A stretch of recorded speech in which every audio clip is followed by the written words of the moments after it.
सो hi everyone. हाँ जी भाई, आप सभी का स्वागत है अपने प्लेटफॉर्म पर। और अपने प्लेटफॉर्म का नाम है शिवम सीडीपी। और भाई मेरा नाम है रेमी RAMMY ढुल DHULL। तो साहब देखो, हम 30 आउट ऑफ 30 बिल्कुल फ्री में लेकर आते हैं। पहले बहुत बार लेकर आए हैं और आज भी वही आपका उसी कड़ी में एक और लेक्चर है। ठीक है, ना कोई कोर्स ना कोई किताब, कुछ खरीदने की ज़रूरत है नहीं, जस्ट आप लेक्चर देखो। और 30 में से 30 बिल्कुल आसान तरीके से हम लेकर आते हैं भाई, पहले भी और आज भी हम लेकर आएंगे। तो जीन प्याजे के कुछ मुख्य कीवर्ड्स है, इसके ऊपर आज हम इस वीडियो में बात करेंगे। तो सबसे पहले आपने देखा होगा कि व्हाट इज़ स्कीमा। स्कीमा क्या होता है भाई, तो ध्यान देना, स्कीमा क्या होता है तो मैं ये डेफिनेशन भी पढ़कर बता रहा हूँ और आपको बिल्कुल इजी और इससे भी आसान तरीके से भी बताऊंगा एग्जाम्पल देके। तो हमारे दिमाग में ज्ञान या सूचनाओं के छोटे छोटे पैकेट्स या पैकेट्स होते हैं जो किसी चीज़ को पहचानने में हमारी मदद करते हैं। बच्चा दुनिया की हर चीज़ को समझने के लिए अपने दिमाग में एक स्कीमा बनाता है। बस ये तो थी आपकी डेफिनेशन। अब ध्यान से समझना स्कीमा क्या होता है भाई। आपका ठीक है, किसी भी चीज़ को लेकर जो आपके पास नॉलेज होती है, बस जो नॉलेज है, जो ज्ञान है, उसी को हम बोल देते हैं स्कीमा। बस यही है, बिल्कुल इजी भाषा में। ठीक है, अब आगे आ जाओ। जैसे कि एक छोटा बच्चा पहली बार एक कुत्ते को देखता है तो वह देखता है कि उसके 4 पैर हैं, 2 कान है, 1 पूंछ है। उसके दिमाग में एक बॉक्स या एक पैकेट बन जाता है कि 4 जानवर वाला एक कुत्ता होता है। मतलब कि अब आपने कोई चीज़ देखी।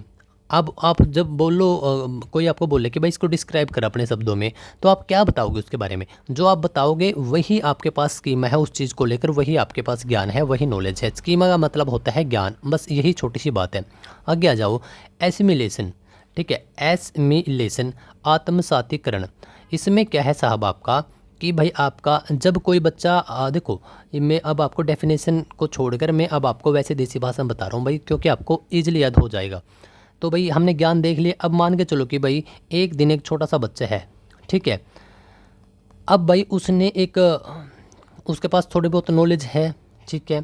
अब उसने क्या किया, अब उसने एक कुत्ते को देखा, एक और नए कुत्ते को देखा, ठीक है। पहले एक कुत्ते को देखा, अब के बार उसने एक बिल्ली को देख लिया मान के चलो, ठीक है। तो बिल्ली को देख लिया तो उसने उसके पापा ने बोल दिया भाई बिल्ली है, बिल्ली है। तो उसके दिमाग में चला गया अच्छा ये बिल्ली है, पहले इसको कुत्ता बोल रहे थे। अब उसके पास थोड़ी सी और नॉलेज हो गई। जो थोड़ी सी और नॉलेज होती है उसको हम बोल देते हैं एसिमिलेशन, आत्मसातीकरण। इसने क्या किया, जो उसके पास पुराना ज्ञान था उसमें कोई बदलाव किया ही नहीं और सीधा इसको अपना इस ज्ञान में जोड़ दिया। बस इस चीज़ को हम बोल देते हैं आत्मसातीकरण। क्या समझे या नहीं समझे? दोबारा फिर आपको समझाऊंगा, क्योंकि एक वर्ड ही ऐसे हैं, कीवर्ड हैं जो ये कंफ्यूज करने वाले होते हैं। अब देखो, अब बच्चे ने पहले क्या देखा था, बच्चे ने छोटी बिल्ली देख ली थी। अब बच्चे ने भाई छोटी बिल्ली पहले उसने कुत्ता देखा, फिर उसने बिल्ली देखी, अब उसने भाई खरगोश देख लिया। खरगोश के भी वही 4 पाँव, 2 कान, वही 2 आंखें होती हैं। तो उसने क्या किया भाई, वो उसको देखकर बिल्ली बिल्ली बोलने लग गया, क्योंकि उसको तो लगा कि बिल्ली है ये। लेकिन उसके पापा ने बताया नहीं बच्चे ये खरगोश है। तो उसने जो उसके पास पहले नॉलेज थी, जो पहले ज्ञान था, उसमें अब उसने क्या कर लिया साहब आपका वो कर लिया भाई, मतलब नॉलेज उसमें उसने उस ज्ञान को जोड़ दिया।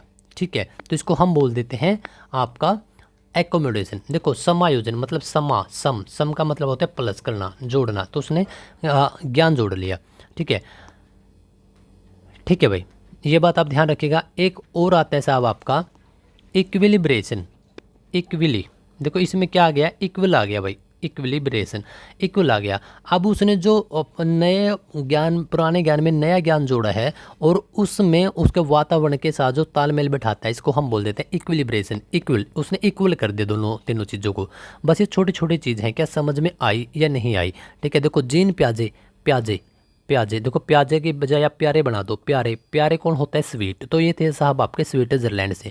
कोग्निटिव डेवलपमेंट की थ्योरी इसने दी है। स्कीमा, स्कीमा को जो आपके पास किसी भी चीज़ को लेकर जो भी ज्ञान है, इसको हम स्कीमा बोल देते हैं।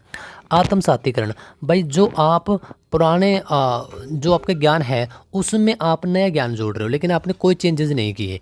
ठीक है, बस आपको एक और बात का अलग से पता लग गया। ठीक है, तो भाई मान के चलो कि भाई आप जैसे कि आप सीडीपी पढ़ते हो तो आपको सीडीपी के बारे में थोड़ी बहुत नॉलेज है। आज आपको थोड़ी सी और नॉलेज का पता लग गया, लेकिन आपने आपका ज्ञान मॉडिफाई नहीं किया, जस्ट उसमें एक बात और जोड़ ली, तो ये आपका आत्मसातीकरण हो गया। और समायोजन, समायोजन सम मतलब कि जोड़ना, इसमें आपका आपने ज्ञान जोड़ा भी है और उसमें मॉडिफिकेशन भी किया है।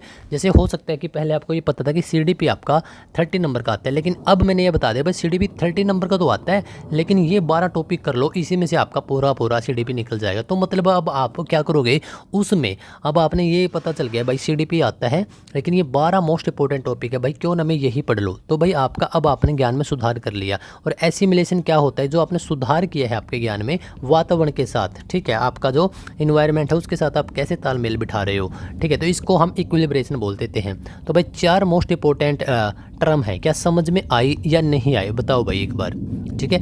और देखो बहुत कम समय में मैं आप तक लगातार C TET, H TET, UP TET, Bihar TET, REET, MP TET, ठीक है, या फिर आपका DSSS या जो मेन वैकेंसी है उसमें जो भी सीडीपी पूछी जाती है उसके लिए ऑथेंटिक नॉलेज बहुत कम समय में पहुंचाने का काम कर रहा हूं।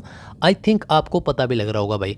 तो वीडियोज कैसी लग रही है फटाफट कमेंट करके बताओ। और हाँ भाई, एक लाइक तो बनता है, क्योंकि आपका ही एक लाइक है जो मुझे इतना मोटिवेट करता है और मैं नेक्स्ट वीडियो बनाने के लिए फिर आगे रेडी हो जाता हूँ। जो नए दोस्त हैं भाई, चैनल पर सब्सक्राइब करके फिर ही आगे बढ़ेंगे, ठीक है। तो आज का आपको एक कमेंट करना है, आपने मुझे ये बताना है मेरे प्यारे दोस्त कि भाई आप प्रॉपर तरीके से आप कहाँ से हो, कमेंट करके मुझे बताओगे, ठीक है। मिलते हैं नेक्स्ट वीडियो।